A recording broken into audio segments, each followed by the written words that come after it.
환경과 농업이라는 두 마리 토끼를 모두 잡으며 미래 농업의 주인공이 될 아쿠아포닉스 농법이 새롭게 주목받고 있습니다. 충청북도 농업기술원에서도 아쿠아포닉스 농법에 대한 연구가 활발하게 진행되고 있는데요. 미래 농업의 한 페이지를 장식할 아쿠아포닉스 농법에 대한 이야기. 아쿠아포닉스는 물고기 양식을 뜻하는 아쿠아컬처와 식물 수경 재배를 뜻하는 하이드로포닉스의 합성어입니다. 즉 물고기 양식을 하면서 식물 수경 재배를 병행하는 방식인데요. 물고기 양식을 하다 보면 물고기가 배설물을 분비를 하면 이 물이 식물에게 공급이 되고요. 이 과정에서 물고기 배설물이 식물들에게 영양분으로 공급이 됩니다. 그리고 식물이 영양분을 흡수하고 나서 정화된 물은 다시 물고기 양식 수조로 공급되는 이런 순환형 시스템입니다. 아쿠아포닉스는 대표적인 친환경 농법이라고 할 수 있는데요. 쉽게 말해 물고기를 키우면서 발생하는 유기물을 이용해 식물을 수경 재배하는 순환형 시스템인 셈입니다. 그렇다면 새롭게 주목받고 있는 아쿠아포닉스는 어떤 긍정적인 요소들이 있을까요? 아쿠아포닉스 농법은 굉장히 친환경적인 농법이라는 장점이 있습니다. 우선 물고기의 배설물을 식물의 영양분으로 공급하기 때문에 식물에게 필요한 영양분을 화학 비료로 공급해주지 않아서 굉장히 자원 절약적인 농법이고요.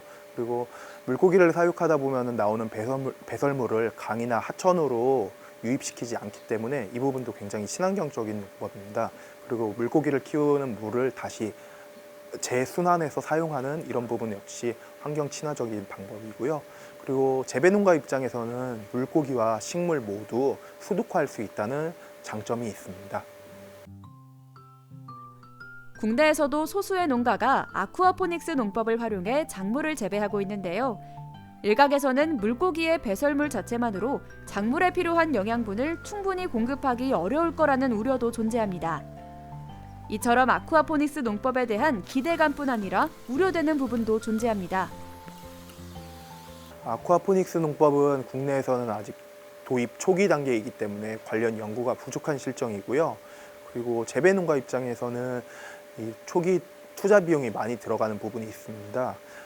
물고기를 양식하는 데 필요한 시설, 그리고 식물을 양액 재배하는 데 필요한 시설, 이런 부분이 많이 들어가고요.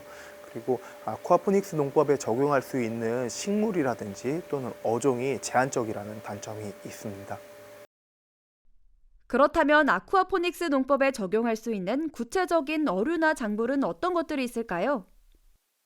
이론적으로는 아쿠아포닉스에 모든 어류와 모든 식물이 적용 가능합니다. 하지만 현실적으로는 아쿠아포닉스에 적용 가능한 어류 같은 경우에는 메기, 향어 또는 뱀장어, 그리고 외국에서 도입된 틸라피아라고 해가지고 국내에선 역돔이라고 불리는 어종이 주로 많이 이용이 되고 있고요. 식물 같은 경우에는 상추나 샐러드용으로 소비하는 쌈채소, 엽채류 위주로 많이 재배가 되고 있는데요. 이런 것들은 그 아쿠아포닉스에 적용했을 때 재배 또는 사육이 용이한 그런 현실적인 부분 때문에 이렇게 적용 가능한 어종과 그리고 식물이 제한적입니다.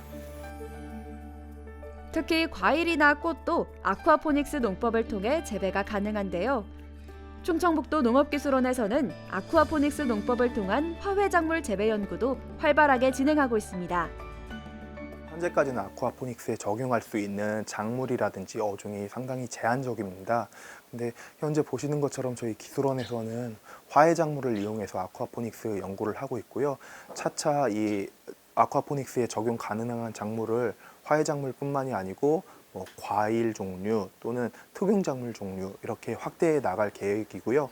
어종도 현재까지 단순하게 메기, 향어 외에도 다양한 어종들을 아쿠아포닉스에 적용해서 연구해 나갈 계획입니다. 아쿠아포닉스 농법에 대한 연구는 이제 시작 단계라고 볼 수 있습니다. 앞으로 좀 더 적극적인 연구가 이어진다면 친환경 농법의 대표 주자로 성장할 수 있을 것 같은데요.